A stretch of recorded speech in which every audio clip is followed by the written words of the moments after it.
You shouldn't have come back. Since the original came out in 1999, the Unreal Tournament series has seen some significant changes, especially with the addition of Onslaught mode in the 2004 version.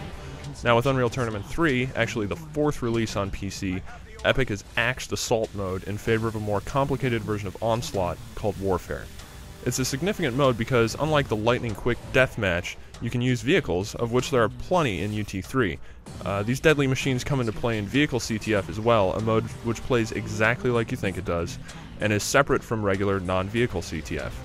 UT 2004's vehicles return, though with slightly varying functionality, like the Scorpion, for instance, no longer fires an energy ribbon, it's got little energy balls.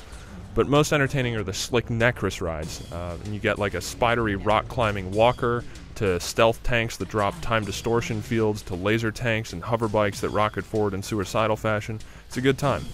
What I've always liked about UT is the controls. They're just so responsive, I just melt into them, almost forgetting I'm clicking across a keyboard, double tapping space and WASD to double jump and dodge. It's no different here, and actually feels very similar to UT 2004. If you hated 2004 for whatever reason, I'd first off call you crazy, but you're not going to find a whole lot here to like.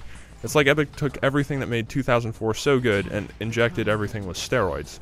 Warfare is more varied and I think more enjoyable than Onslaught, simply because you get a greater number of nodes on the field that cause different effects, like raising or lowering bridges, or giving you special machines, and attacking power cores without needing to lower the shields. As you might expect, UT3 does not disappoint in terms of features and content. An incredible number of maps, none of them throwaways, come with the game, as well as full bot support for online or offline play or target practice or whatever you use them for, and all sorts of special options like prioritizing weapon pickups, customizing your avatar's appearance with the different armor pieces, custom map cycles, dedicated servers, mutators, and all the online goodies any hardcore fan will expect and appreciate. Weapons differ a little from 2004. Out's the lightning gun, it's replaced with the old school sniper rifle. The grenade launcher got cut, the shield gun is replaced with an impact hammer which insta-kills you or knocks power-ups off of foes, which is still fine in my mind, though if you just stick to deathmatch, the game's intensity is probably going to wear you out a little bit unless you're really used to this. It's just best to frequently hop between modes just to keep everything fresh. Of course the game looks insanely pretty. The style is very much in the UT vein, only with more elaborate alien landscapes, populated with things like pulsating tentacles and otherworldly shafts of light, all sorts of stuff. And then you still get all the cramped industrial stages for your death matches. The engine performs well too across mid to high-end systems, and if you're toward the high end, you're going to get distracted more than once by the ridiculously textured walls, occasionally sprawling scope of some of the stages, and the alluringly unfamiliar vehicle designs and animations, particularly the mesmerizing scavenger.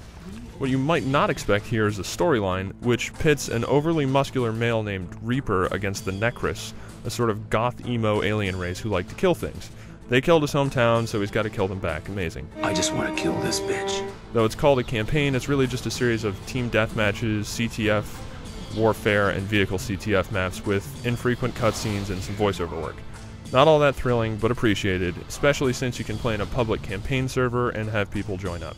Since so much of the game is familiar to series veterans, there's little more to say. It's more UT, it's pretty, fast, thrilling, and absolutely worth checking out. Same goes for newcomers. You're going to get annihilated online, particularly in deathmatch, but this is arguably still one of the best shooters out there, even if the formula is getting pretty familiar at this point. And for all its technological glitter, it's still great to see UT hasn't lost its quirky sense of humor. With such a large budget and development staff, Unreal Tournament 3 still delivers what fans want, and that's to thrust their pelvis at the opposition in the most beautifully rendered fashion possible.